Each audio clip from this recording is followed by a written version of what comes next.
Jaalatamtoota kabajamtoota hordoftoota keenya jira jirtuu fayyaa keessanii baga nagaa fayyaa taatan isiniin jecha har'as waan xiqqoo tokko isiniif qabannee dhufnee jirra jechuudha nama lamaanii. Innis maalidha yoo jettanii waa'ee shaanxaa fakkeenyaaf kiiloo meeqatu darbuu danda'a jettanii warreen na gaafattanis jirtu. Warreen immoo eeyyeen dhugaa keetii kontiraata wayyaa takkaan fe'uu irraa yookaan immoo buusaa makiinaa biraatirra korsiisaa kanarra kontiraata nuuf wayyaa akkas jechaan hin jira maatiidhaan jettanii warri koomintii na barreessitanis jirtu jechuudha. Isumaan wal qabatee jechuudha. Fakkeenyaaf amma yoon isinitti haasa'u waan na amanuu dhabuu dandeessu jechuudha. Gaafa nani galu innillee waan na faana jiruufi isa isaanii odeeffannoo isarraayis dhaga'uu dandeessu jechuudha. Mee garuma isaattis hin dabarsa turtiin faana taasisa. Akkasuma dursaa kabajamtoota keenya akkam ooltanii nagartuu dursaa fayyaadha. Maali sirriidha kan ishiin jette kuni amma dhugumaan namni achi gizee galu kana shaanxaa irra caalaa shaanxaa fudhatanii galu namoonni biyya alaatii dhufan kun. Shaanxaan kun xiqquma uffata muntillee keessa jiraatu achi dhufee boodetti bu'e taanaan saraatanyaan xiqquma harkaan qabe taanaan gatiin ati kaffaltu masaafaraa sanii dachaa harka lamaa kaffalta. Ofii homtuu keessa hin jiru dhugaa dhaqanii makiinarra horsiisan yoo irraa buusan shaanxaan kana yoo irra daasura toora biyya alaatii dhufeedhu harkaa simtuusisan birrii si gaafatan birrii oofariidha. Wanni achi keessa jiru kun gatii san danda'a jechuudha gatii fe'aasan. Kanaafuu akkuma jedhamu kana yoo achitti deebi'uutaan makiinaa kontiraata qabatanii kontiraatan deemuu dhufuudha gara biyyaa'ii malee chirchaaroodhaan baasii guddaa baaftu nun jedha asirrattan. Kanaafuu akkasii kontiraata qabatanii galtanii bareedaa dhiqaas ofitti baay'isuu baattanii waan sin barbaachisu xiqqeessitanii shaanxaadhaanii jechuu barbaadeenii asirratti jechuudha. Amma fakkeenyaaf jechuudha. Uffanni jechuudha. Uffanni amma baay'inaan uffata asiititu irra bareedadha. Uffata asiititu yommuu irra naatoo qaba jechuudha. Uffanni achi baay'ee tokko hin bareedus hammas hundaa miti jechuudha uffanni achi. Kanaafuu amma maal uffata achiisan fidanii asitti birriitti maallaqa itti baasuu wayyamoo shaanxaa akkasitti gadi buusaa ol baasaa yookaan makiinaa kontiraata kan itti baasuu wayyamoo achumatti bitachuu wayyaa jetteetu yaaddame ati yookaan as fidanii birrii san maallaqa san qabatanii dhufanii asitti bitachuu wayya jettee yaadda. Ani yoon yaadu amma asirratti sirriidha uffanni achi deebitamu jira. Amma namoonni achi uffata akka jiruun kan ofiitu dhiisanii kan namoota biyya asiitu jiru achi bitanii dhufu. Maali gatiin amma kafaan achitti har'a kaasa malee gatii guddumaayi.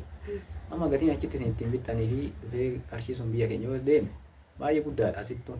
Kanaafuu oduu isin uffata isin achi uffattanii waan bitattan achitti bitattanii dhuftanii asitti immoo dhuftanii namoota isin rakkisuu maatiidha.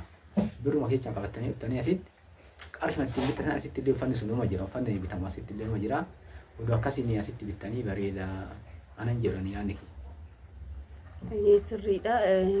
Warroonni immoo uffata qofallee warroonni feesisne fakkeenyaaf warroonni hiqaa elektirooniksii kanneen akka istoofii faa firiijii faa kan kafana miicuu faa warroota achi feesisanii asitti qaraxamu faatu jira jechuudha. Boolee keessatti qaraxa qixxumatti irraa fuudhu jechuudha. Kanneen akka laaptooppii faa koompitaroota garaagaraa kana wantootuma as jiru kanneen achitti bitu jechuudha.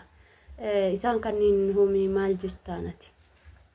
Ani asirratti waan hin jedhu amma kunniin erga dhufee asitti gatii dachaas hin gaafatan kan ta'e amma iqaawwan kun achi dhufuun fakkeenyaaf meeshaan uffata nama hojjetan kun achi dhufa. Achi kan dhufu kun asitti deemu waan kana dhuftanii yoo asitti ittiin barattan achitti leenjitanii jechuudha. Kan achi fiddan kun amma achitti illee kaffaltan kun keessan dhufuma keessanii waan sin jalaa baduu illee hin qabu kan ittiin muuxannoo kan ittiin jijjiirta waan ta'eef asirratti kun maara koon qabu jedhan gama kiyyaan kun waan si fayyadu waan ta'eef yoo fakkeenyaaf birrii qabatanii asitti bitachuu wayyamoo achi bitanii dhufanii ganaa lammata qaraxa asitti kaffaluu akkasumas geejjibni karaa kanaatis jira jechuudha.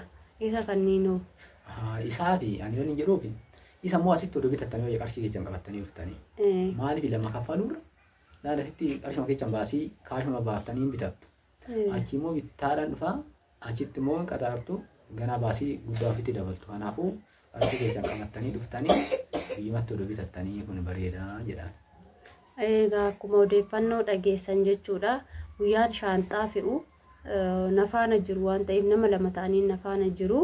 Namoonni lamaan kun isaan lamaan shaanxaa kana ol korsiisuus hin danda'u, gadi buusuus hin danda'u, makiinaarraa makiinattis dabarsuu hin danda'u jechuudha. Garuuti immoo warroota achi keessa hojjetantu jira heeyyama baafatanii.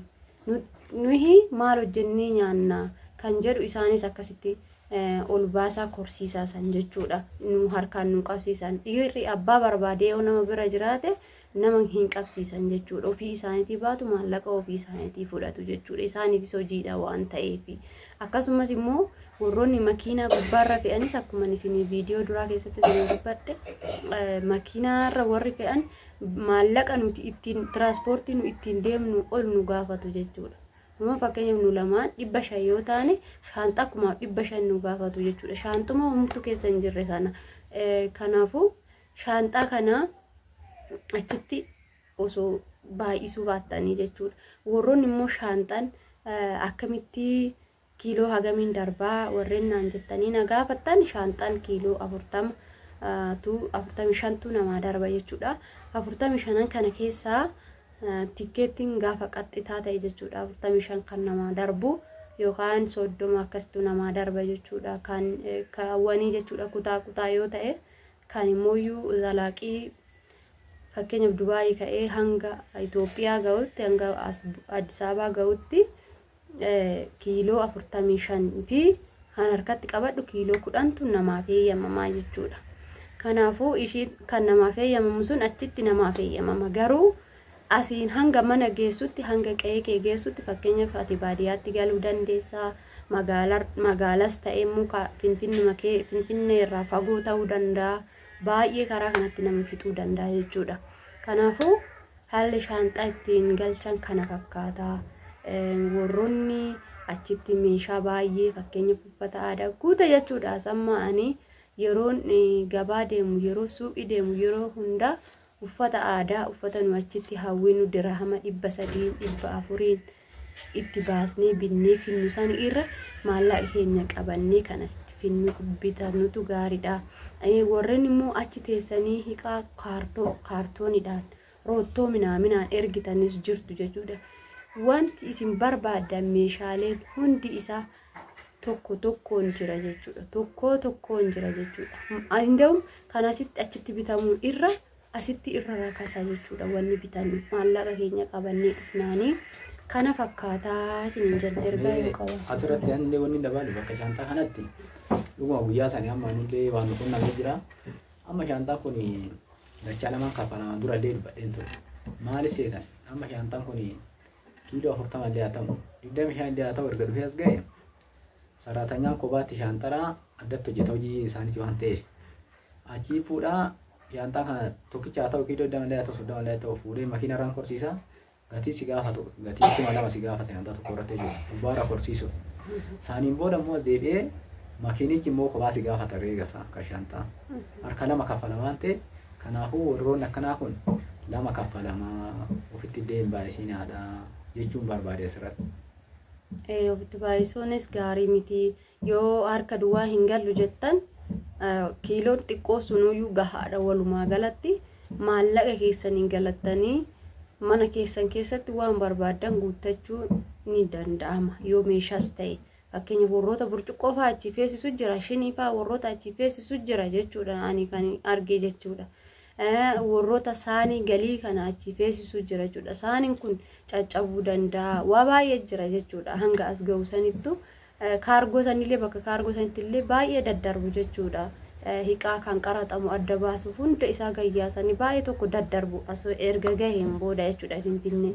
Kanarra mootu maallaqa keessanis balleessuurra kan achi kaargoonuu baay'ee wuddiidha jechuudha. Kaargoonii biyaansi birrii ji'a 2 ji'a 3tiin kaargoo ergitanii asittis maallaqa keessatti baastanii waan bakka meeqatti maallaqa baasuu irra maallaquma keessan qabattanii galtanii wanni hundumtuu biyya guutee jira wanni isin dhabdan tokko hin jiru jechuudha.